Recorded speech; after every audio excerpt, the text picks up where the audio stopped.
বিশ্বাসী নারী কিংবা পুরুষ তারা যদি নেক কাজ করে, সৎকর্ম সম্পাদন করে, তাহলে তাদেরকে আমি সুখী সমৃদ্ধ জীবন দান করব। তাহলে আমরা যদি আল্লাহ বিশ্বাস করি, আল্লাহর উপর বিশ্বাস আস্থা থাকে এবং সৎকর্ম সম্পাদন করি পৃথিবীতে, তাহলে আমরা সুখী এবং সমৃদ্ধ জীবন লাভে ধন্য হব প্রিয় ভাইরা। তবে একটা জিনিস আমাদের মাথায় রাখতে হবে আলোচনা শুরুতেই, সেটা হচ্ছে এই যে হ্যাপিনেস বা সুখ, এই পৃথিবীতে যে সুখ, happiness in this worldly life, in this দুনিয়া isn't permanent, it's temporary. পৃথিবীর সুখটা এটা পার্মানেন্ট না, এটা অস্থায়ী, টেম্পোরারি। পার্মানেন্ট সুখ দেয়া হবে জান্নাতে। আওয়াজ করে বলেন কোথায়? জান্নাতের সুখের মধ্যে কোনো গ্যাপ নাই, ইন্টারাপশন নাই, কিন্তু পৃথিবীর সুখ শান্তির মধ্যে এটা বারবার ইন্টারাপ্টেড হবে। হ্যাঁ, ইন্টারাপ্টেড। আর জান্নাতের সুখ হচ্ছে আনইন্টারাপ্টেড। সুবহানাল্লাহ। যেমন পৃথিবীতে আপনি সুখে আছেন, আপনার সুখকে কি ইন্টারাপ্ট করে? অসুস্থতা। খুব সুখে আছেন, শান্তিতে আছেন, হঠাৎ অসুস্থতা চলে আসে, তার মানে ইন্টারাপশন হয়েছে না বলেন? হঠাৎ কিডনি ফেলিয়ার করলো, হার্ট অ্যাটাক, ক্যান্সার, স্টেজ 3 তে চলে গেছে, 4 এ চলে গেছে, তাহলে হ্যাপিনেসটা আর থাকলো না, এটা টেম্পোরারি। দুনিয়ার সুখকে ইন্টারাপ্ট করে বার্ধক্য। খুব সুখে শান্তিতে জীবন কাটাচ্ছিলেন, কিন্তু বয়স হয়ে গেছে 80, এখন আর সেই সুখ আছে? কথা বলে না কেন? সেই স্বাদ আল্লাহ দান নাই, সেই সুখের ছোঁয়া পরশান নাই। তাহলে দুনিয়ার সুখ টেম্পোরারি, অসুস্থতা এসে সুখ কেড়ে নেয়, বার্ধক্য এসে সুখ কেড়ে নেয়, আর সবচেয়ে বড় যে ব্যাপারটা এসে সুখের ইতি ঘটায়, সেটা হচ্ছে মৃত্যু। সেটা কি? সুখে শান্তিতে জীবনযাপন করতেছেন, হঠাৎ সবকিছু চমকে দিয়ে, আপনাকে একেবারে থমকে দিয়ে মৃত্যুর আগমন ঘটে যায়, তাই না? ওয়ালিকুল্লি উম্মাতিন আজাল ফাইদা জাআ আজালুহা লা ইস্তাখিরুনা সাআতান ওয়া লা ইস্তাকদিমুন। একেবারে ফিক্সড করা, সিলেক্ট করা কখন আপনি মরবেন। এই মৃত্যুর সময়টা আপনার ফিক্সড টাইমের 1 সেকেন্ড আগেও আসবে না, পরেও আসবে না। তাহলে দুনিয়ার সুখ এটা কি চিরস্থায়ী না ক্ষণস্থায়ী? টেম্পোরারি না পার্মানেন্ট? টেম্পোরারি। এই লাইফটা, দুনিয়ার হ্যাপিনেসটা, এটা টেম্পোরারি, এটা খেয়াল রাখতে হবে। চির সুখ, চির শান্তি, আনইন্টারাপ্টেড হ্যাপিনেস আপনি পাবেন জান্নাতে। আল্লাহ তাআলা বলছেন, ওয়া আম্মাল্লাযীনা সুঈদু ফাফিল জান্নাতি খালিদিনা ফিহা মা দামাতিস সামাওয়াতু ওয়াল আরদু ইল্লা মা শাআ রাব্বুক আতাআন গায়রা মাজদুদ। সুবহানাল্লাহ। জান্নাতের নিয়ামত সুখ হবে, এটাকে আল্লাহ নাম দিয়েছেন আতা, গায়রা মাজদুদ, এন্ড আনইন্টারাপ্টেড গিভিং। ওই যে সুখ পাবেন আপনি, আর কোনো ইন্টারাপশন হবে না। সুখ আর সুখ, শান্তি আর শান্তি, it's a gift without an end. এটার কোনো এন্ডিং নাই, শুরু আছে শেষ নাই। সুবহানাল্লাহ পড়েন। And it will be an award never to be taken away. একবার যে দেয়া হবে আর ছিনিয়ে নেওয়া হবে। একবার যে এন্ট্রি পাবেন, আর জান্নাত থেকে বের হওয়া লাগবে না। তাহলে সুখ শান্তি আমরা কিভাবে পাবো, এটা জানার আগে এই কথাটা আমাদেরকে মাথায় আগে ঢুকিয়ে নিতে হবে যে দুনিয়ার জীবনটা, এখানে সুখ শান্তি ক্ষণস্থায়ী। চির সুখ চির শান্তির জায়গা হচ্ছে জান্নাত। জান্নাতে অসুস্থতা নাই, আছে? সবাই বলেন, জান্নাতে অসুস্থ হবে? জান্নাতে বার্ধক্য নাই, বুড়ো হবেন না। বিষ্ণু ইসলাম বলেছেন, জান্নাতে যারা ঢুকবে তারা হবে আবনাউ সালাসিন ওয়া সালাসিন, 33 বছরের তাগড়া যুবক হয়ে ঢুকবেন, চির যুবক, চির যৌবনা। আহলুল জান্নাতে জুরদা ওয়া মুরদা ওয়া আবনাউ সালাসিন ওয়া সালাসিন, শুভ্রদেহী, সুন্দর, সুঠাম, স্মার্ট, ড্যাশিং ফেসের হবে। বয়স বাড়বে, অসুস্থতা স্পর্শ করবে না, আর মৃত্যুই থাকবে না সেখানে। কি বলেন, থাকবে? ইউতাল মাউতু বিকাবশিন আমলাহ, সাদা একটা বকরির আকৃতিতে মৃত্যুকে আনা হবে। ফায়ুযবাহুল মাউত, মৃত্যুকে সেদিন মৃত্যু দেয়া হবে। মৃত্যুকে জবাই করে বলা হবে, ইয়া আহলাল জান্নাতি খুলুদুন ফালা মাউত, হে জান্নাতবাসীরা, নো টেনশন, এনজয়। সুবহানাল্লাহ করবেন না? সেই জান্নাতে যেতে আমরা চাই কি চাই না? সবাই চাই তো? আমরা এই ওটা এপিক সিভিক হলে যেমনি একত্রিত হলাম, আল্লাহর জান্নাতেও যেন আমরা একত্রিত হতে পারি। আল্লাহ তৌফিক দান করুন। আল্লাহুম্মা আমিন ইয়া রাব্বাল আলামিন। প্রিয় সুধী, তাহলে কোন টপিকে আমরা এগোচ্ছি আপনারা বুঝতে পারছেন তো না? পারছেন? আলহামদুলিল্লাহ। কি করে আমরা একটা সুখী সমৃদ্ধ জীবন পেতে পারি, এবার আমি মূল আলোচনায় ঢুকে যাচ্ছি। আল্লাহ বলেন, ফালানুহিয়ান্নাহু হায়াতান তাইয়্যিবা, ইসলামের গাইডলাইন মেনে চললে আমি তোমাদেরকে হায়াতে তাইয়্যিবা দিব। এই শব্দটা আপনারা প্রায় শুনেছেন না? আমরা বলি না যে আমার জন্য দোয়া করবেন, আল্লাহ যেন আমাকে হায়াতে তাইয়্যিবা দেয়, বলি কিনা? অনেক মাশায়েখদের কাছে দোয়া চাইলে দেখবেন যে ওনারা বলে যে আল্লাহ তোমাকে হায়াতে তাইয়্যিবা নসিব করুন, বলে না? এটা কি বলে? সুখী সমৃদ্ধ জীবন। আল্লাহ তাআলা আমাদের সবাইকে হায়াতে তাইয়্যিবা নসিব করুন। তো কি করে আমরা এই হায়াতে তাইয়্যিবা পেতে পারি? কার্যকর উপাদানগুলোর মধ্যে প্রথম যে উপাদানটা আমি শেয়ার করতে চাই বা ফ্যাক্টরটা শেয়ার করতে চাই সেটা হচ্ছে লাইফকে কখনো জটিল করবেন না। Make it simple, you will be happy. লাইফকে কি করবেন না? জটিল। অনেকে দেখবেন যে সহজ রাস্তাটা চেন না, খালি পেঁচায়, খালি জটিল করে। ওমা জাআলা আলাইকুম ফিদ-দীনি মিন হারাজ। আল্লাহ দিনের মধ্যে কোনো কাঠিন্যতা রাখেনি, জটিলতা রাখেনি, সহজ। দিন পালন কঠিন না সহজ বলেন তো? সবাই বলবেন কঠিন না সহজ? দাঁড়িয়ে নামাজ পড়া ফরজ, কিন্তু দাঁড়াতে পারেন না। বসে পড়লে কবুল করবে কে? বসতেও পারেন না। শুয়ে পড়লে কবুল করবে কে? শুতেও পারেন না। ইশারায় পড়বেন, কবুল করবে কে? ওযু করে নামাজ পড়া ফরজ, পানি নাই, তায়াম্মুম করে নামাজ পড়লে কবুল করবে কে? তাহলে ইসলাম কি কঠিন না সহজ? Make your life simple, you'll be happy. প্রথম সিক্রেট শেয়ার করলাম, লাইফটাকে জটিল বানাবেন না। অল্প কয়েকদিনের দুনিয়া, এমনিই কেটে যাবে। এটা ওই দিকে যেন না ঠকি, ওইটা খেয়াল রাখবে। ওইখানে ঠকলে সব শেষ, আমও শেষ, সালাও শেষ। ওইখানে যেন ঠকে না যায়, এটা খেয়াল রাখতে হবে। তাহলে প্রথম ফ্যাক্টর হচ্ছে সুখী সমৃদ্ধ জীবনের will make our life simple. Simplicity is the কি টু হ্যাপিনেস। আপনি লাইফটাকে সিম্পল করবেন, আপনি হ্যাপি হবেন। রাসূল সাল্লাল্লাহু আলাইহি ওয়াসাল্লামের জীবনের দিকে যদি তাকান, দেখবেন তিনি তাই করেছেন। সুবহানাল্লাহ। সহিহ মুসলিমের একটা হাদিস শোনাই আপনাদেরকে। আম্মা জান আয়েশা রাদিয়াল্লাহু তাআলা আনহা বর্ণনা করেন। তিনি বলেন, যাতা ইয়াউমিন জাআ রাসূলুল্লাহ সাল্লাল্লাহু আলাইহি ওয়াসাল্লাম। একদিন সকালবেলা রাসূল সাল্লাল্লাহু আলাইহি ওয়াসাল্লাম আমার বাসায় আসলেন। এসে বললেন, ইয়া আয়েশা, হে আয়েশা, হাল ইনদাকুম শাই।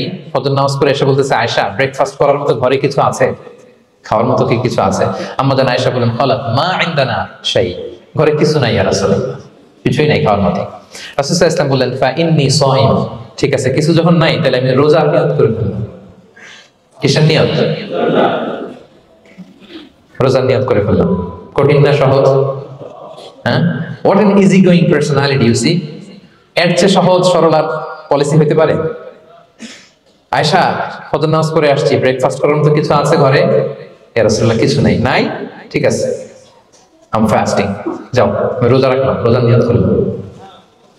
কত ইজি গোয়িং, কত সিম্পল বানিয়েছেন লাইফটা। আচ্ছা, আমরা হলে কি করতাম? একটু মিলাই নিজের সাথে। সাধারণত আমরা যেটা করতাম, আমরা অনেকে রেগে যেতাম। প্রিয় ভাইরা, ঘরে কিছু নাই মানে তুমি আগে জানাবা না আমাকে? হ্যাঁ, গত রাতে বললে তো কিছু নিয়ে আসতে পারতাম। সাধারণত এইভাবেই তো রিয়েক্ট করি আমরা, কি বলেন, ঠিক কিনা? আগে জানাবা না কেন? আগে বলো না, রেগে যেতাম। অথবা বলতাম, আচ্ছা ঠিক আছে, এখন যে একটা কিছু ব্যবস্থা করি, দেখি কিছু পাওয়া যায় কিনা। এরকম অনেক ওয়ে খুঁজতাম। কিন্তু রাসূল সাল্লাল্লাহু আলাইহি ওয়াসাল্লাম এই কোনো অপশন না নিয়ে বললেন, okay, there is no food for breakfast, I am gonna fast. ফা ইন্নী সাইম। ঠিক আছে, খাবার যখন নাই আমি রোজায় রেখে দিলাম।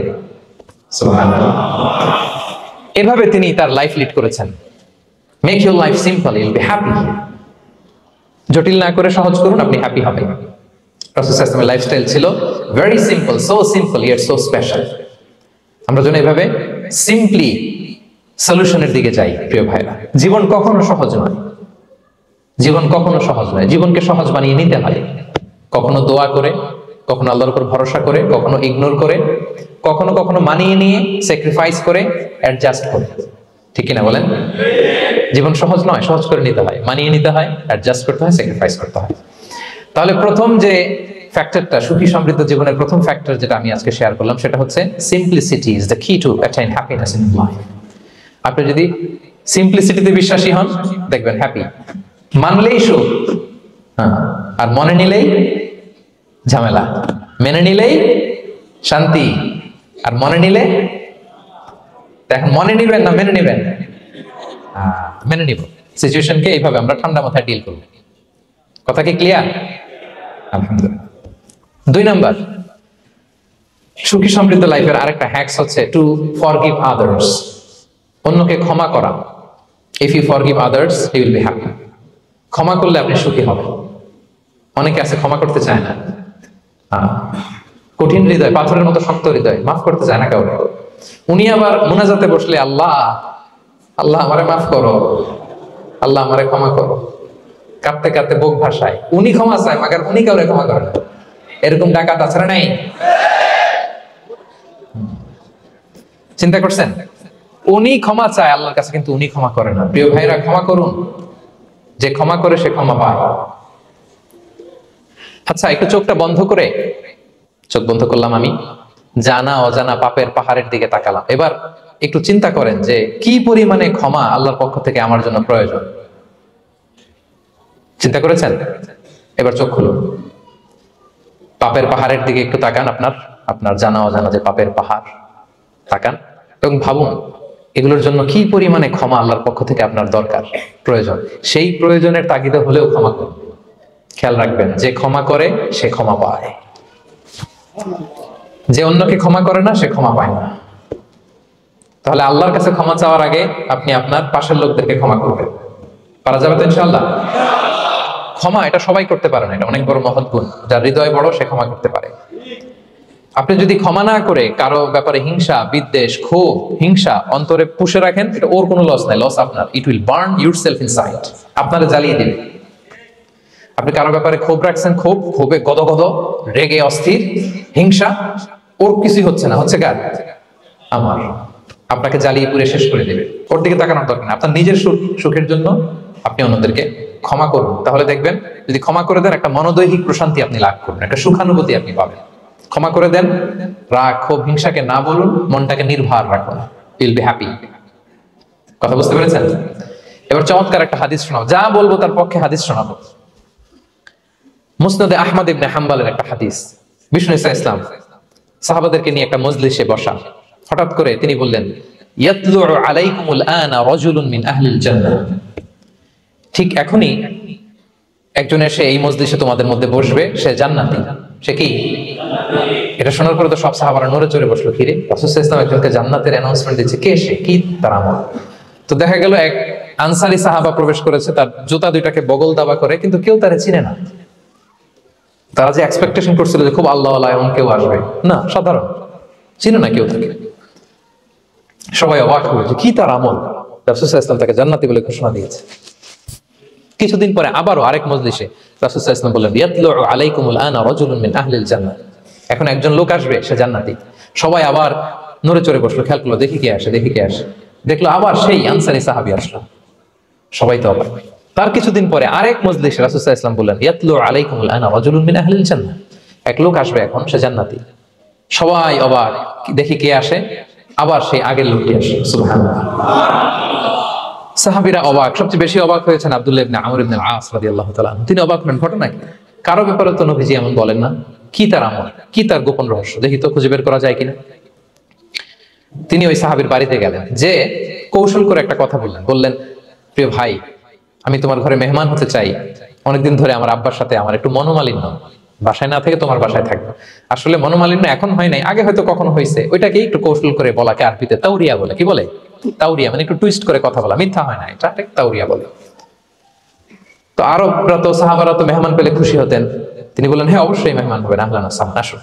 3 দিন ওই সাহাবীর বাড়িতে তিনি থাকলেন। খেয়াল করলেন কি করে না করে, ইবাদত, শেষ রাতে, মাঝরাতে।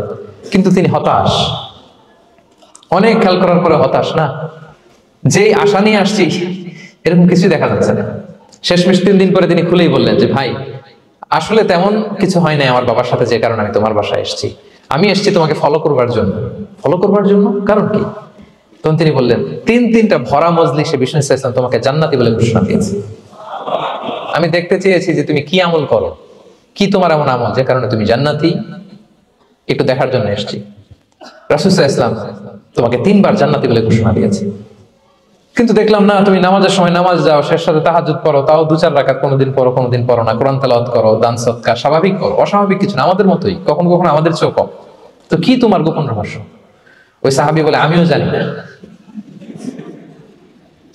কেন যে নবী সাল্লাল্লাহু আলাইহি ওয়াসাল্লাম বলছে আমিও জানি না।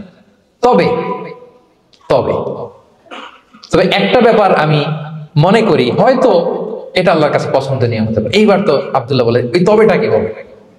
সেটা কি? একটা আমল তুমি করো, এটা হয়তো আল্লাহর ভালো লাগতে পারে, সেটা কি আমাকে বলো। তখন সেই আনসারী সাহাবী বলল যে, আমি প্রতিদিন যখন রাতে বিছানায় ঘুমোতে যাই, আমি ঘুমোতে যাওয়ার আগে সবাইকে ক্ষমা করে তারপর বিছানায় যাই।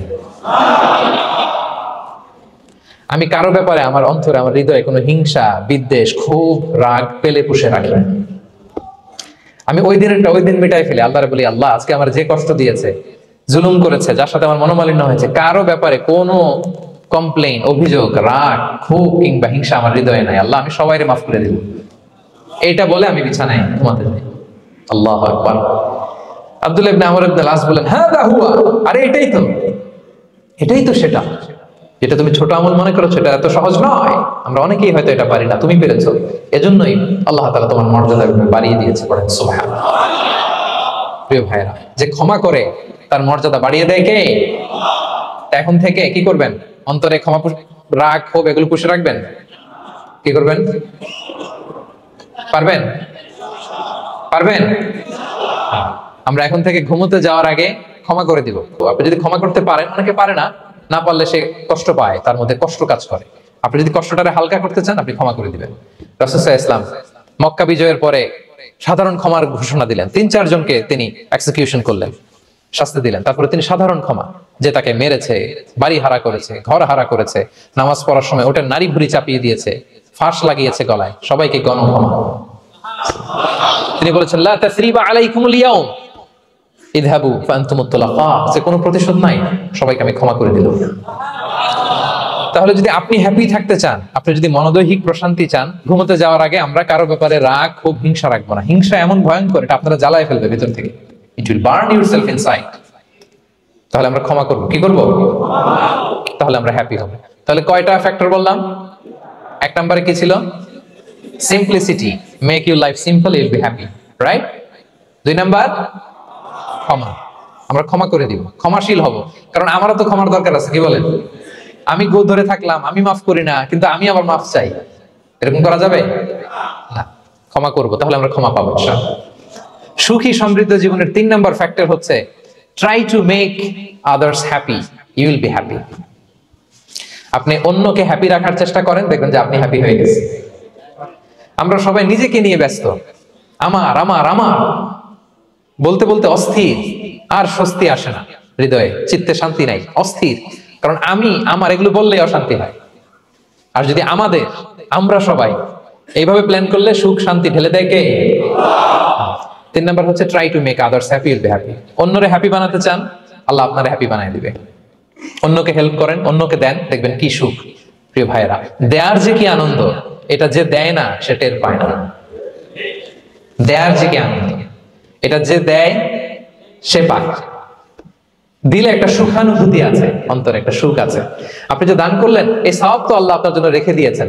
আপনার ছোট্ট দান, এটাকে পেলে পুষে বাড়িয়ে, কামা ইউরাব্বি আহাদুকুম ফুলুওয়া, বুখারীর বর্ণনা, যেমনি মনিব গরু পালে, বাছুর পেলে বাচ্চাটারে বড় করে, আল্লাহ বলে তোমার ছোট্ট দানটাকে পেলে পুষে বড় করে আমি উহুদ পাহাড়ের সমান করে তোমার আমলনামায় ঢুকাই দেব। এটা তো জমা আছে, কিন্তু ইনস্ট্যান্ট ইমিডিয়েট রিওয়ার্ড একটা আছে, তাৎক্ষণিক পাবেন দিলে। ওটা কি? সুখ। আওয়াজ করে বলতে হবে, এটা কি? দিলে যে কি সুখ, এটা যারা দেয় না, যারা পকেটে হাত ঢুকায় রাখে, পকেট থেকে বের করতে চায় না, এরা এটা বুঝে না। দেন দেন, আল্লাহ বলে, এ বনি আদম দাও, দিলে আমি তোমার দেব।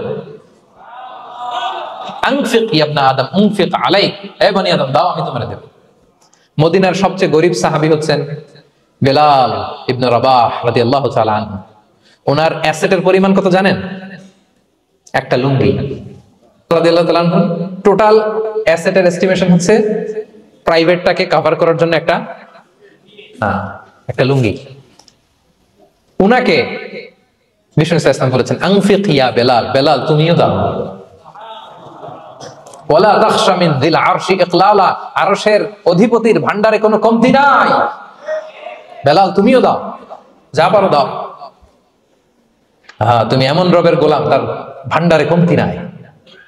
হাদিসে কুদসিতে আল্লাহ বলেন, ইয়া ইবনা আদম লাউ আন্না আউওয়ালাকুম আখিরাকুম ইনসাকুম জিন্নাকুম কামু আলা সাঈদিন ওয়াহিদ, পৃথিবীর আদম থেকে শুরু করে শেষ পর্যন্ত হাজার হাজার কোটি কোটি লক্ষ মানুষ যদি একটা প্রান্তরে দাঁড়িয়ে চাইতে থাকো আমি আল্লাহর কাছে, খালি চাও এটা দাও আল্লাহ, এটা দাও, যা যা দরকার আমি যদি সব দিয়ে দেই, আমি আল্লাহর ধন ভান্ডারের 1 ইঞ্চিও কমবে না। তবে হ্যাঁ, কমতে পারে। হাদিসের শেষে আছে, হ্যাঁ তবে কমতে পারে। সুই দিয়ে সাগরের পানি যতটুকু কমানো যায়, আমার ধনভাণ্ডারের এতটুকু হয়তো কমতে পারে। ধরেন আটলান্টিক মহাসাগরের ওখানে একটা সুই দিয়ে সাগরের এখান থেকে একটু সুইটা লাগালে সুইয়ের মধ্যে একটু পানির ছিটে লাগবে না? একটু কমছে তো সাগর থেকে পানি, 1 ফোঁটা নাকি? এতটুকু কমতে পারে। তোমাদের সবাইকে দিলে সুবহানাল্লাহ পড়বেন না? Try to make others happy, you will be happy dear brothers and sisters. অন্যকে দেন, অন্যকে হ্যাপি করার চেষ্টা করেন, আল্লাহ আপনাকে হ্যাপি বানাবে। সহিহ মুসলিমের একটা বর্ণনা শোনাই। বিষ্ণু ইসলাম বলেন, ওয়াল্লাহু ফি আউনিল আবদি মা দামাল আবদু ফি আউনি আখি। আল্লাহ তাআলা ততক্ষণ পর্যন্ত বান্দার সাহায্যে থাকে যতক্ষণ পর্যন্ত বান্দা তার ভাইয়ের সাহায্যে থাকে। কথা বুঝতে পেরেছেন? আমি আবারও বলি, আল্লাহ তাআলা ততক্ষণ পর্যন্ত কোন বান্দার সাহায্যে থাকে যতক্ষণ পর্যন্ত ওই বান্দা তার ভাইয়ের সাহায্যে থাকে। আপনি আপনার ভাইরে হেল্প করবেন, আপনাকে হেল্প করার জন্য প্রস্তুত কে প্রিয় ভাইরা? তাহলে আমরা যেন দেই, আমরা যেন অন্যের উপকার করি, আমরা যেন অন্যের শুভকামনা জানাই, আমরা যেন অন্যের জন্য দোয়া করি। অন্যের জন্য শুভকামনা করলে লাভ আছে। অন্যের জন্য শুভকামনা করলে এটা কল্যাণ হয়ে নিজের দিকেই ফিরে আসে। আমার জাপান প্রবাসী ভাইয়েরা, অন্যের শুভকামনা করলে এটা কল্যাণ হয়ে বহু গুণে বৃদ্ধি পেয়ে এটা নিজের দিকেই ফিরে আসে। সুবহানাল্লাহ। রাসূল সাল্লাল্লাহু আলাইহি ওয়াসাল্লাম হাদিসে বলেন, মা মিন আবদিন মুসলিমিন ইয়াদউ লি আখিহি বিযাহরিল গায়বি ইল্লা ক্বালাল মালাকু ওয়া লাকা বিমিসলিন। কেউ যদি তার ভাইয়ের জন্য দোয়া করে, আল্লাহ তাকে তুমি ক্ষমা করো, ফেরেশতারা বলে, আল্লাহ যিনি দোয়াটা করলো আগে তাকে ক্ষমা করো। আপনি যদি বলেন, আল্লাহ আমার ভাই অসুস্থ, আল্লাহ তাকে সুস্থ করো, ফেরেশতারা বলতে থাকে, আল্লাহ যিনি দোয়া করলো তার যদি কোনো অসুস্থতা থাকে তুমি আগে তাকে সুস্থ করো। তাহলে অন্যের জন্য শুভকামনা, অন্যের প্রতি হেল্পিং হ্যান্ড দিলে লাভ না লস? আওয়াজ করে বলেন, লাভ না লস? তাহলে সুখী সমৃদ্ধ জীবন পাবার 3 নম্বর পয়েন্ট হচ্ছে অন্যকে কি করা? হেল্প করা, হ্যাপি করা। অন্যকে হ্যাপি করতে চাইলে আল্লাহ তাআলা আপনাকে হ্যাপি বানাবে। কয়টা গেল পয়েন্ট?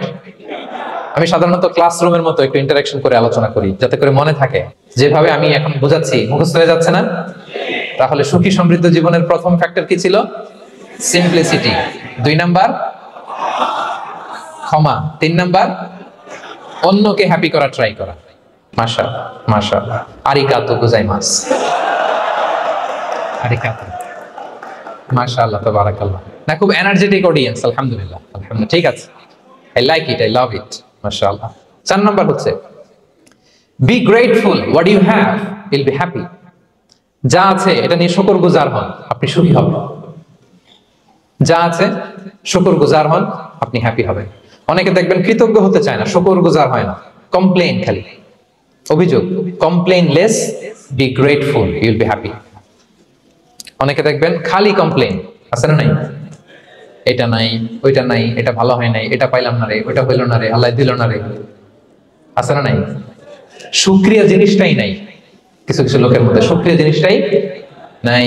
আহা, কত কিছু আপনার লাগবে না? গাড়ি লাগবে, বাড়ি লাগবে, সম্পদ লাগবে, খ্যাতি লাগবে, দাপট লাগবে, পাওয়ার লাগবে, এটা লাগবে, ওইটা লাগবে, কত কিছু লাগে আপনার। এটা নাই, ওইটা, এজন্য শুকরিয়া নাই। প্রিয় ভাইরা, শুধু যে বেঁচে আছি এজন্যই আলহামদুলিল্লাহ বলা হচ্ছে। শুধু বেঁচে আছে, আর কিছু লাগবে না আপনার, শুধু বেঁচে আছেন যে এজন্যই আলহামদুলিল্লাহ। কারণ অনেকের কাছে বেঁচে থাকাটা স্বপ্ন, বেঁচে থাকাটাই তার শেষ ইচ্ছা। আপনি তো বাড়ি চান, গাড়ি চান, নারী চান, সম্পদ চান, এটা চান, ওটা চান, সব চান। ক্যান্সারে আক্রান্ত রোগী 4th স্টেজে চলে গেছে, হসপিটালে যায়, ওনারা জিজ্ঞেস করেন, ভাই আপনি কি চান? গাড়ি, বাড়ি, সম্পদ, কি চান ভাই? বলবে, ভাই আমি শুধু বাঁচতে চাই। 4th স্টেজে চলে গেছে, ক্যান্সারে আক্রান্ত, ও কি চায়? আপনি তো, আপনার তো কিছুই নাই, আপনি আর আলহামদুলিল্লাহ বলবেন কেন? বেঁচে যে আছেন এটা তো আপনার মাথায় আসে না, যে এটাও যে একটা বড় নেয়ামত। এটা বুঝবেন তার সামনে দাঁড়ালে, যে বেঁচে থাকার জন্য স্ট্রাগল করে যাচ্ছে, শুধু বাঁচতে চায়, সে বলে আমি আর কয়টা দিন বাঁচতে চাই। প্রিয় ভাইরা, কোনো হিসাব ছাড়া বেঁচে যে আছি এজন্য আলহামদুলিল্লাহ। এজন্য কি সব সময় শুকরগুজার হবেন, আল্লাহ নেয়ামত বাড়িয়ে দিবে, বলবেন আলহামদুলিল্লাহ বেশ ভালো আছে। এই ডান হাতটা সবাই হৃদয়ের উপরে রাখুন, এভাবে রাখুন, প্রাণ খুলে আল্লাহকে ডাক দিয়ে বলেন, হে আল্লাহ আলহামদুলিল্লাহ, তুমি অনেক ভালো রেখেছ, আমরা অনেক ভালো আছি, আমরা অনেক সুখে আছি। প্রাণ থেকে আওয়াজ করে বলেন, শুকর আলহামদুলিল্লাহ। করা যাবে তো? সবসময় কি বলবেন? শুকর আলহামদুলিল্লাহ, বেঁচে যে আছি এজন্যই আলহামদুলিল্লাহ। আল্লাহ তাআলা বলেন, লা ইন শাকারতুম লা আযীদান্নাকুম ওয়া লা ইন কাফারতুম ইন্না আযাবি লাশাদীদ। যদি আমার নেয়ামতের শুকরিয়া করো আমি আল্লাহ আরো বাড়িয়ে দেব, আর যদি নাশুকরি করো, কমপ্লেইন করো, অভিযোগ, এটা নাই, ওইটা নাই, এই পাই নাই, ওই পাই নাই, যা দিছি ওইটাও কেড়ে নেব, আর এমন শাস্তি দেব, ইন্না আযাবি লাশাদীদ, আমার শাস্তি বড় কড়া, আমি সব সময় ধরি না, ধরলে খবরদার। অকৃতজ্ঞ বান্দাদের নেয়ামত আমি কেড়ে নেই, আর যারা শুকরগুজার হয় তাদেরকে আমি বাড়িয়ে দিই। বলেন সুবহানাল্লাহ। তাহলে 4 নাম্বার হচ্ছে be grateful, you will be happy. আল্লাহর প্রতি কৃতজ্ঞ হন, শুকরগুজার হন, আপনি হ্যাপি হবেন। আমরা সুখ খুঁজে পাই না প্রিয় ভাইরা। সুখের চাবিকাঠি সবসময় আমাদের কাছেই ছিল। সুখের চাবিকাঠি আমাদের কাছেই ছিল। আমরা এটা খুঁজে বেড়াই মাঠে, ঘাটে, বনে, বাজারে, অন্যের চাকচিক্যে। অন্যের চাকচিক্য দেখলে আমরা মনে করি ওটা তো অনেক সুখ। এজে কি দুঃখে আছে এটার কোনো খবর নাই। অন্যের চাকচিক্য দেখলে মনে করবেন না খুব হ্যাপি, না, ওটা নাও হতে পারে।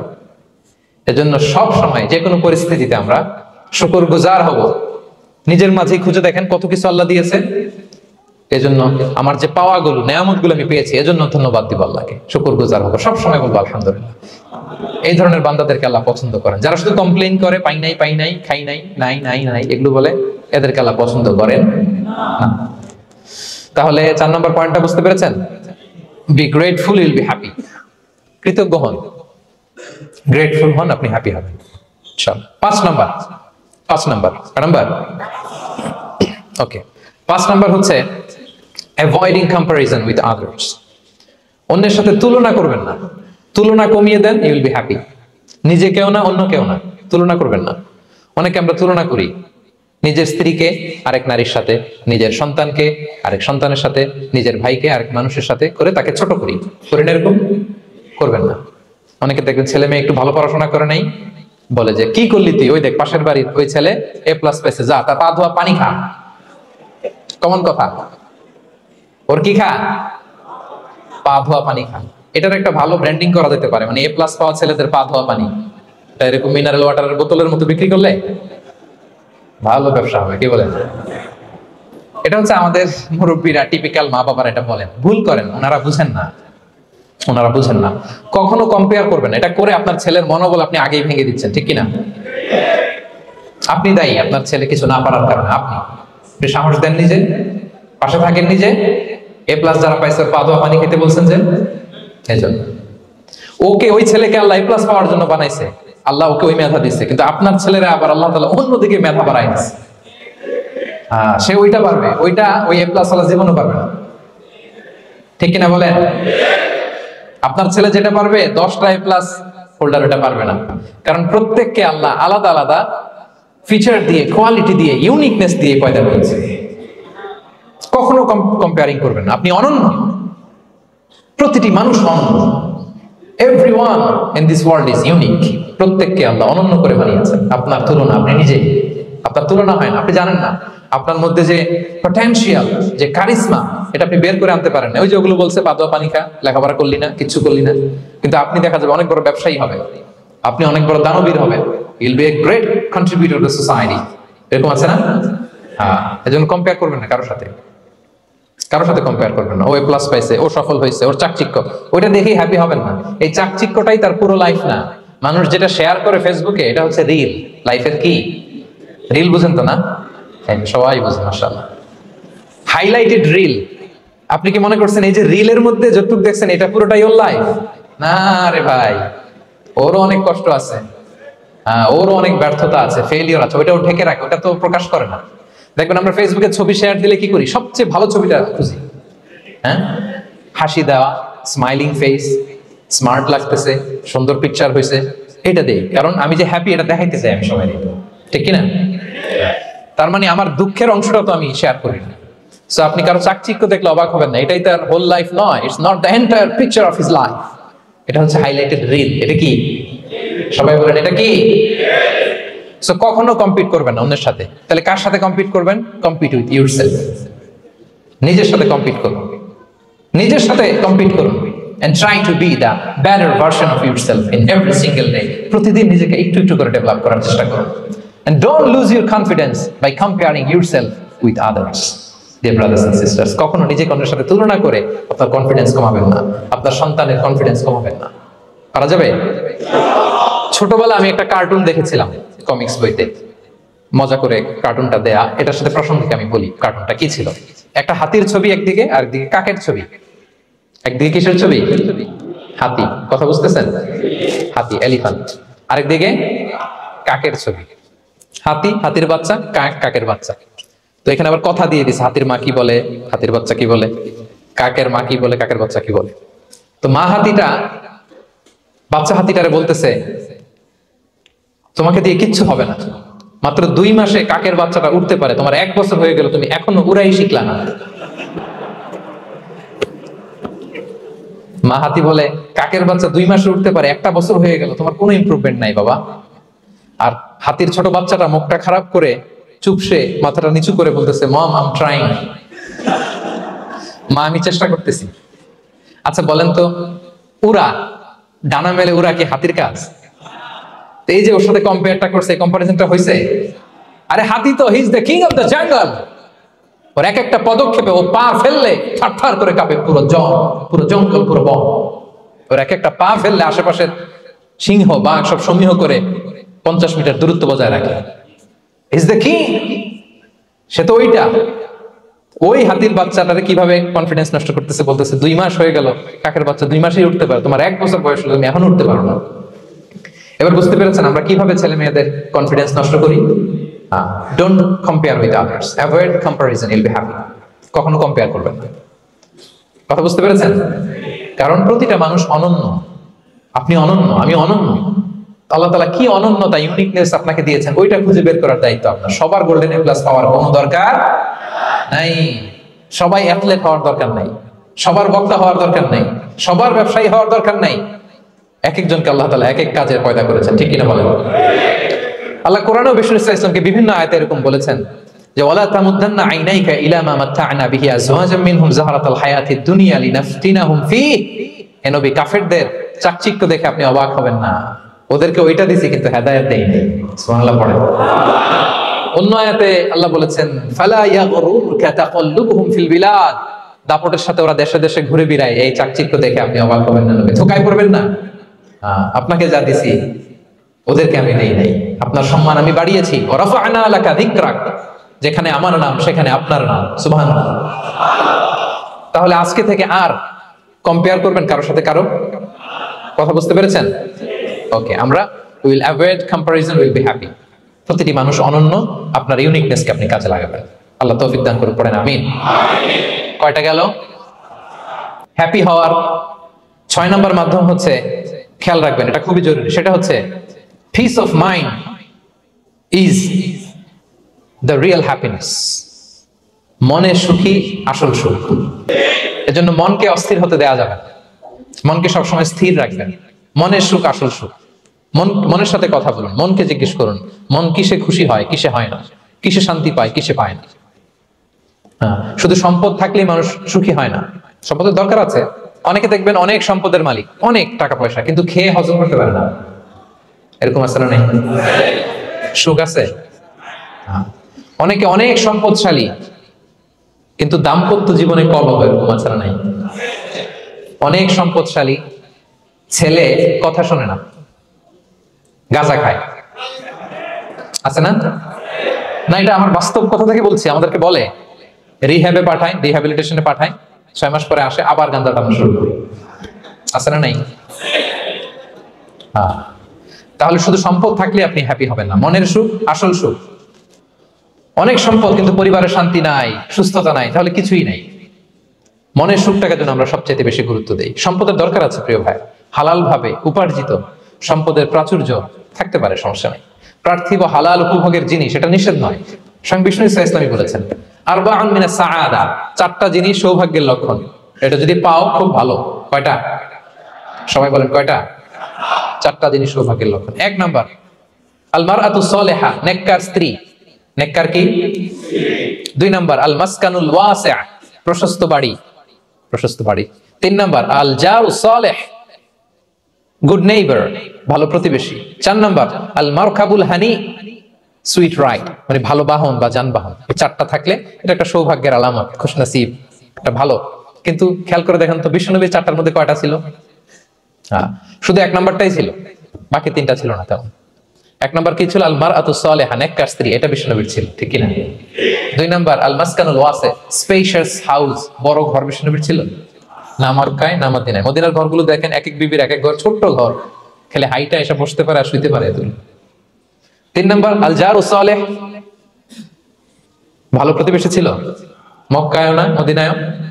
মদিনায় গেলেন, আশেপাশে ইহুদিরা থাকতো, বনু কাইনুকা, বনু কুরাইজা, বনু নাদির।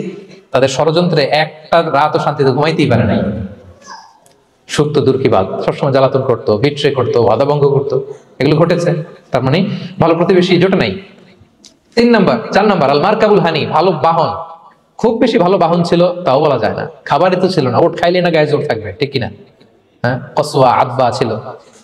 তার মানে বাহন ছিল চালানোর মতো, কিন্তু খুব বেশি ভালো বাহন যে ছিল এমন নয়। তাহলে 4টার মধ্যে বিষ্ণু পেয়েছিলেন কয়টা? একটা। কিন্তু মা আয়েশার ঘরের ভেতরে সুখ আর সুখ, কিছু নাই। একটা মশক, পানি খাওয়ার, রুটি বেলার একটা জাজিম, এমন জাজিম, খেজুর পাতার চাটাই দিয়ে জাজিম, বিষ্ণবী সেখানে শুলে চাটাইয়ের দাগ পিঠের মধ্যে লেগে যেত। মাদুর বা চাটাই চিনেন আপনারা? বাংলাদেশে দেখেন নেই? ওই চাটাইয়ের মধ্যে বিষ্ণুনবী শুয়ে পড়লে ঘুম থেকে উঠলে ওই চাটাইয়ের দাগ পিঠের মধ্যে বসে যেত। কিন্তু ঘর ভরা সুখ আর সুখ। কারণ টাকা দিয়ে বাড়ি কিনা যায়, গাড়ি কিনা যায়, ঘর কিনা যায়, সব কিনা যায়, কিন্তু সুখ কিনা যায় না। কিনা যায়? এজন্য মনের সুখই আসল সুখ, ওইটাকে গুরুত্ব দিবেন প্রিয় ভাইরা।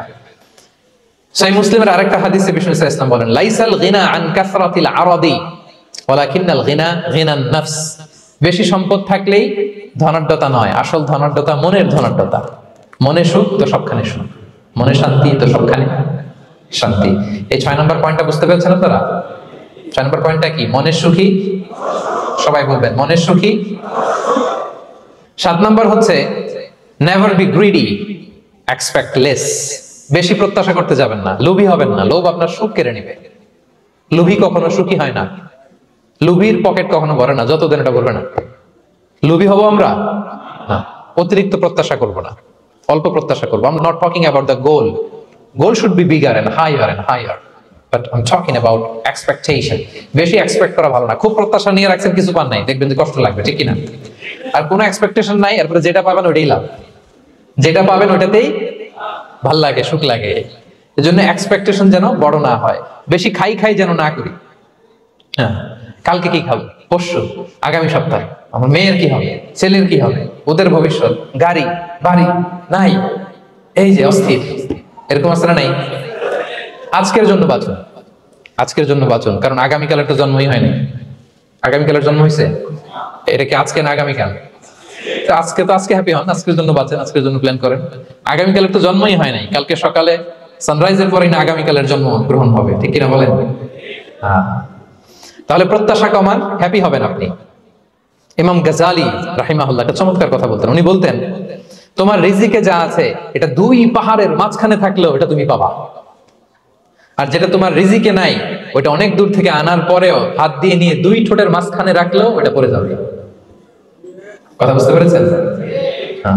আপনি মাঝে মাঝে অ্যানিমেল কিংডম অথবা জিওগ্রাফিক্যাল চ্যানেলে দেখবেন যে বক মাছ শিকার করে কিভাবে অনেকক্ষণ লুকিয়ে থাকে, হুট করে একটা মাছ ধরে, ধরার পরে মাছটা বাঁচার জন্য ছোটাছুটি করে, বকটাও কামড় দিয়ে এমনি ধরে অমনি ধরে, পরে যায় আবার ধরে, আবার পরে যায় আবার ধরে, সবশেষে মাছটা টুক করে পানিতেই পড়ে যায়।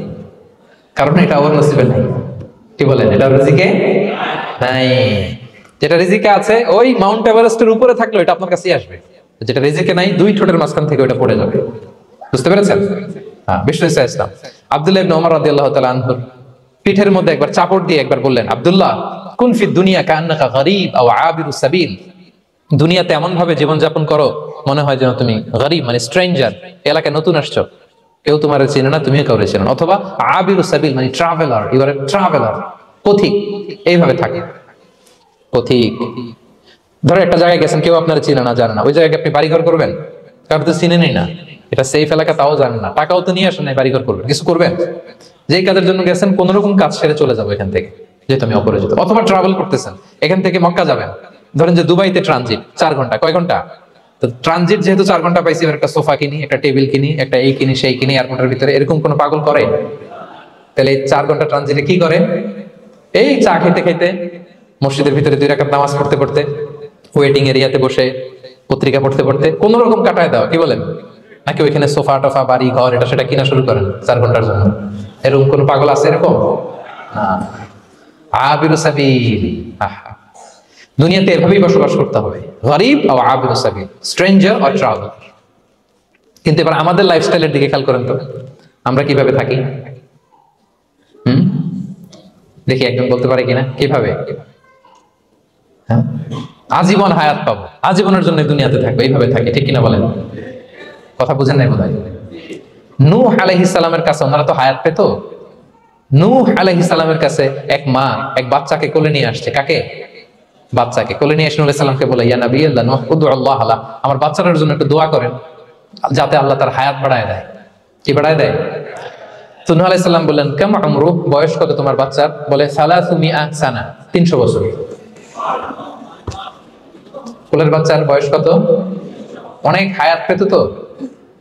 তো উনি বলতেছে, তুমি 300 বছর তোমার বাচ্চার হায়াত, মানে এখন বয়স, তুমি আরো হায়াতের দোয়া চাইতেছো। তুমি কি জানো আখিরি জামানায় এমন এক জাতি আসবে যারা 60 থেকে 70-এর মধ্যে সব মরে শেষ। বিষ্ণু বলেছেন যে আমার উম্মতি মা বাইনা ইলা 60 ইলা 70, আমার উম্মতের গড় বয়স 60 থেকে 70। ওয়া আকাল্লুহুম মাইয়াজুযু যালিক, অল্প কিছু মানুষ 70 ক্রস করবে, সব 60 থেকে 70-এ শেষ। 300 বছর তোমার ছেলের বয়স, তুমি লম্বা হায়াতের দোয়া করো, তুমি কি জানো শেষ জামানায় এরা 60-70-এর মধ্যে সব মরেই যাবে? এই মহিলা তো অবাক, তাই নাকি 70-এ মরে যাবে?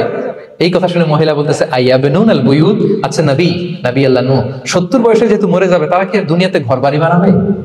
কারণ মহিলার ধারণা 70 বছর যেহেতু হায়াত, ঘরের তো আর প্রশ্নই আসে না, এটা তো এমনি সেমনি কাটায় চলে যাবে। আজকে যদি আয়না দেখাইতে পারতাম ওই বুড়িরে, আমি তো স্কাই ট্রি এর উপরে উঠছি তো, আপনাদের সর্বোচ্চ টাওয়ার, ওই বুড়িরে যদি ওইটার উপরে উঠে দেখাইতে পারতাম, দেখো বাড়ি কারে কয়। আর দুবাইয়ের বুর্জ আল খালিফা, হ্যাঁ বুর্জ দুবাইতে যদি দেখাইতে পারতাম, পেট্রোনাস টুইন টাওয়ার যদি, আইফেল টাওয়ার যদি দেখাইতে পারতাম, তাইলে বুড়ি বুঝতো বাড়ি বানানো কারে কয়। আল্লাহ, কুন ফি দুনিয়া কান্নাকা গরীব ওয়া আবিরু সাবিল, এমন ভাবে দুনিয়াতে থাকো যেন তুমি স্ট্রেঞ্জার, ট্রাভেলার। কিন্তু আমাদের কথাটা চিন্তা করেন, হ্যাঁ এক্সপেকটেশন এত হাই, না পেলে আমরা কষ্ট পাই। তাহলে বিষ্ণু বলেছেন, হয় স্ট্রেঞ্জার নয় ট্রাভেলার, এইভাবে থাকো। ওয়াইদা আমসাইতা ফালা তানতাযিরিস সাবাহ ওয়াইদা আসবাহতা ফালা তানতাযিরিল মাসা। আব্দুল্লাহ, যখন সকাল হবে সন্ধ্যার এক্সপেক্ট করো না, যখন সন্ধ্যা হবে সকালের এক্সপেক্ট করো না। সকালবেলা তুমি বিশাল আশা নিয়ে বসে থাকো না যে সন্ধ্যা পর্যন্ত বাঁচবা। যদি বাঁচো, সন্ধ্যা পাও, ভালো, আলহামদুলিল্লাহ। না পাইলে রবের সাথে সাক্ষাতের জন্য রেডি, তাও আলহামদুলিল্লাহ। ঠিক কিনা বলেন? এটা হইতে হবে mindset. Expect less, never be greedy. প্রত্যাশা কম রাখেন, আপনি হ্যাপি হবেন। কিন্তু আমাদের মধ্যে অনেক এক্সপেকটেশন, যেটা আমাদের কষ্ট দেয়, অসুখী বানায়। আরো লাগবে, আরো লাগবে। অনেকের মধ্যে, সবার না, অনেকের মধ্যে এই প্রবণতা আছে না নাই? বিষ্ণু বলেন, লাউ আন্না লিবনি আদম ওয়াদিয়ান মিন যাহাব আহাব্বা ইয়াকুনা লাহু ওয়াদিয়ান। প্রত্যেক বনি আদমকে যদি একটা করে স্বর্ণের পাহাড় বানায় দেওয়া হয় বা উপত্যকা বানায় দেওয়া হয়, সে চাবে আরো একটা স্বর্ণের পাহাড়ের মালিক কিভাবে হওয়া যায়। আচ্ছা বলেন তো, একটা স্বর্ণের পাহাড়, এটারে বেচা খাইতে খাইতে আমার 14 পুরুষ খাই শেষ করতে পারবে? তার একটা দিয়ে আমি কি করবো? কিন্তু বিষ্ণু অনেকের প্রবণতা আরেকটা চায়, ওয়ালা ইয়ামলা আফাহু ইল্লা তুরাব, কবরের মাটি ছাড়া তার এই আশা ভরসা প্রত্যাশা কেউ থামাতে পারবে না। তাহলে আমরা যেন গ্রিডি না হই, লোভী না হই, আমাদের এক্সপেকটেশন যেন কম থাকে। প্রিয় ভাইরা, খেয়াল রাখবেন, মানুষ যত ধনী হয় তত তার রিজিকের পেরেশানি বাড়ে। দেখবেন, যারা ধনী হতে চায় উদ্দেশ্য হচ্ছে যে রিজিকের পেরেশানি কমুক। মানুষ যত ধনী হবে তত রিজিকের পেরেশানি বাড়বে, কিন্তু ধনী হয়েছিল রিজিকের পেরেশানি কমানোর জন্য, ওটা কমে না। কথা বুঝতে পেরেছেন? যে যত ধনী তার তত রিজিকের পেরেশানি বেশি, কিন্তু ধনী হয়েছিল কোন নিয়তে? যাতে করে রিজিকের পেরেশানিটা কমে যায়, কমে না। So expect less, will be happy. প্রত্যাশা কমান, চাহিদা কমান, আপনি হ্যাপি হবেন ইনশাআল্লাহ। কয়টা গেল? কয়টা? মাশাআল্লাহ, 7টাই তো মনে রেখেছেন। 8 নাম্বার, জীবনে যা করবেন সব আল্লাহর সন্তুষ্টির জন্য করুন। Whatever you do for the sake of Allah, you'll be happy. আল্লাহর সন্তুষ্টির জন্য করলে আপনি হ্যাপি হবেন, সব আল্লাহর খুশির জন্য। Don't expect gratitude from anyone. কেউ আপনারে অ্যাপ্রিশিয়েট করলো, কৃতজ্ঞতা দিল, থ্যাঙ্কস দিল, এটার জন্য বসে থাকবেন। আমাদের অনেকের সমস্যা হচ্ছে, আমরা গো ধরে বসে থাকি যে অমুক আমার মূল্যায়ন করলো না, আমার নামটা নিল না, আমার দাম দিল না। এরকম আছে না নাই? আরে দাম, আসল দাম তো আখিরাতের দাম, ঠিক কিনা বলেন? এই পৃথিবীতে অনেক অখ্যাত লোক আছে যারা আসমানে বিখ্যাত, আর এই পৃথিবীতে অনেক বিখ্যাত লোক আছে যারা আসমানে অখ্যাত। আমরা যেন আসমানে বিখ্যাত হতে পারি। আল্লাহ তুমি কবুল করো, পড়ুন আমিন। আমরা দুনিয়াতে বিখ্যাত হতে চাই না, বলা ইয়াদ বিল্লাহ, আমরা আসমানে বিখ্যাত হতে চাই। তাহলে যা করব আমরা আল্লাহর খুশির জন্য করবো। অমুকে বললো না, অমুকে দাম দিল না, নাম নিল না, এগুলো আমরা যেন কখনো না বলি। Whatever you do for the sake of Allah. Qul inna salati wa nusuki wa mahyaya wa mamati lillahi rabbil alamin. আমার নামাজ, রোজা, জীবন, মরণ, আয়োজন সব কার জন্য? সব হবে আল্লাহ তাআলার জন্য, আল্লাহর জন্য করবেন। আরেকটা মজার ব্যাপার হচ্ছে, আপনি যাই করবেন আল্লাহর জন্য করবেন। দুনিয়ার এপ্রিসিয়েশন বাদ যাবে না ইনশাআল্লাহ।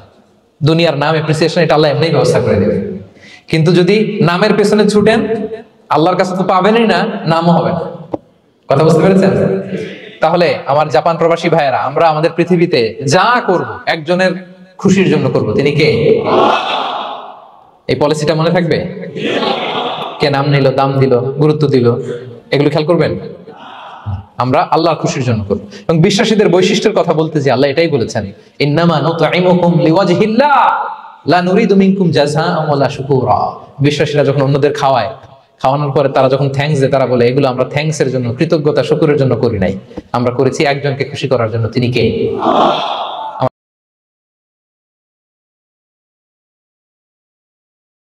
জীবনে একটা রাকাত নামাজ হতে এমন পড়তে পারি নাই যেটা আল্লাহকে দেখানোর মতো, একটা সেজদা এমন দিতে পারি নাই যেটা 100% কোয়ালিটি সম্পন্ন, যেটা নবী আর তার সাহাবীদের সেজদার মতো। কি দিয়ে জান্নাতের আশা করব? তো যদি মাজলুম হয় কেউ, ফামান রাদিয়া ফালাহু রিদা ওয়া মান সাখিতা ফালাহু সাখাত ইউবতালা রাজুলু বিহাসাবি দীনি। মাজলুম যদি হয়, লসের কিছু তো নাই। আল্লাহ জান্নাতে এত বড় মাকাম রেডি করে রেখেছেন আপনার জন্য। আমলের যে অবস্থা, তা দিয়ে এতটুকু পাওয়ার কথা না। এখন আল্লাহ তাআলা বিভিন্ন মুসিবতে ফেলেন, একটা করে মুসিবত আসে, জান্নাতে মাকাম একটা করে বাড়তে থাকে। ওয়াবাশশিরিস সাবিরিন আল্লাযীনা ইযা আসাবাতহুম মুসিবা ক্বালু ইন্না লিল্লাহি ওয়া ইন্না ইলাইহি রাজিউন উলাইকা আলাইহিম সালাওয়াতুন মির রাব্বিহিম ওয়া রাহমা ওয়া উলাইকা হুমুল মুহতাদুন। আল্লাহ আদেশ দিচ্ছেন নবীকে, নবী যারা সবরের পরিচয় দেয় তাদেরকে সুসংবাদ শুনিয়ে দেন। যত বড় মুসিবত আসুক, ওরা আল্লাহকে বলে না, উল্টো মুসিবতে পড়েও বলে জীবনটা তো আল্লাহর জন্য, ফিরে তো আল্লাহর কাছে যাব। সুতরাং আফসোসের কি আছে? ইহা হাম সব মুসাফির হ্যায় ওহি আখির ঠিকানা, কোই আগে রওয়ানা হয় কোই পিছে রওয়ানা। আল্লাহর কোরআন বলছে এদের উপরে তো রবের রহমত, এদের উপরে তো রবের করুণা, এরাই তো হেদায়েতের উপর প্রতিষ্ঠিত। সুতরাং বলছিলাম ইমানের প্রসঙ্গের কথা, যে আমল এটা যেভাবে নষ্ট হয়, তা আমলের চাইতে গুরুত্বপূর্ণ হলো ঈমান। ঈমান নষ্ট হয় এবং নবী এ ব্যাপারে সতর্ক করে গিয়েছেন। সেই তার জামানায় নবী বলেন, বাদিরু বিল আমালি ফিতানান কাকিতাইল লাইলিল মুজলিম। অন্ধকার রাতের মতো ফিতনা আসার আগে জলদি জলদি আমল করে নাও, কারণ এমন একটা সময় আসছে আমল কি করবা, ঈমান বাঁচানোই দায়ী হবে। মানুষ তখন সকালে থাকবে মুমিন, বিকালে হবে কাফের, বিকালে থাকবে মুমিন, সকালে হবে কাফের। ঈমান এই কচুপাতার পানির মতো কখন হয় জানেন? যখন লোকে জানেই না কোন কাজ করলে ঈমান থাকে, কোন কাজ করলে ঈমান যায়। ঈমান ভঙ্গের কারণগুলো, সেটা বিশ্বাস সম্পর্কিতই হোক, কথার সাথে রিলেটেডই হোক, কাজের সাথে রিলেটেডই হোক, লোকে যখন এগুলো জানেই না যে কি করলে ঈমান থাকে, কি করলে ঈমান যায়, তখন তার ঈমান হয় কচু পাতার পানির মতো। কখন যে মুমিন, কখন যে কাফের আদৌ বলতেই পারে না। উযু ভাঙার কারণ না জানলে যেমন উযু আছে কিনা বোঝা যায় না, এবং আমার এখন নামাজ পড়া উচিত নাকি নতুন করে আবার উযু করা উচিত এটা বোঝা যায় না। তো ঈমান ভঙ্গের কারণ যদি লোকে না জানে, তাহলে আমার কি ঈমান ঠিক আছে, নাকি আবার ঈমানটা আমার রিপিট করা দরকার, নাকি এই হালতে বললে আমি কুফরের হালতে মরবো, এটাও লোক নিশ্চিত হতে পারে না। তখন দলিল দেয় ঈমানের পক্ষে আর কাম করে কুফরের পক্ষে। দেখেন না বাংলাদেশে লাকুম দীনুকুম ওয়ালিয়া দীন এই আয়াত পড়েও লোকে সেকুলারিজমের দলিল দেয়। যেই সেকুলারিজম ইসলাম বিরোধী মতবাদ, যেই সেকুলারিজম এই জামানার সবচেয়ে বড় নব্য জাহেলিয়াত, সেই সেকুলারিজমের পক্ষে যদি দলিল দেয় কোরআনের আয়াত দিয়ে, এতে কি ঈমান বাড়ে নাকি ঈমান পুরো বরবাদ হয়ে যায়? কারণ কোরআন হেদায়েতের কিতাব, তাওহীদের কিতাব, ঈমানের কিতাব। কোরআন কুফরের কিতাব না, শিরকের কিতাব না, জাহেলিয়াতের কিতাব না। সুতরাং কেউ কোরআন দিয়ে ভণ্ডামির পক্ষে দলিল দিল আর ঈমান তোমার কি করবেন? দলিল তো সবকিছু দিয়ে দেওয়া যায়। কাদিয়ানিয়া দলিল দেয় কোরআন দিয়ে, হিজবুত তাওহীদ দলিল দেয় কোরআন দিয়ে, এমন খ্রিস্টান মিশনারিরাও বহু লোককে খ্রিস্টান বানায় কোরআনের আয়াত দেখিয়ে দেখিয়ে। আর বেদাতিরা তো মাশাআল্লাহ কোরআন হাদিসের বাইরে তো কোনো কথাই নাই, ভাবটা ধরবে এমন সব কোরআন দিয়ে। কিন্তু আল্লাহ সূরা বাকারায় বলেছেন ইউদিল্লু বিহি কাসীরা ওয়া ইয়াহদি বিহি কাসীরা। একই কোরআন দিয়ে আল্লাহ অনেককে বিপথে পরিচালিত করেন, একই কোরআন দিয়ে আল্লাহ অনেককে সুপথে পরিচালিত করেন। তার মানে যে ব্যক্তি কোরআনকে সামনে রাখে কোরআন তার জন্য হেদায়েতের মাধ্যম হয়, আর যে ব্যক্তি কোরআনকে তার ধান্দার জন্য ব্যবহার করে উল্টো কোরআন তার জাহান্নামে জায়গা বড় হওয়ার কারণ হয়। নবী বলেন একই কোরআন কারো পক্ষে প্রমাণ হবে, কারো বিপক্ষে প্রমাণ হবে। আল কুরআন হুজ্জাতুন লাকা আও আলাইকা।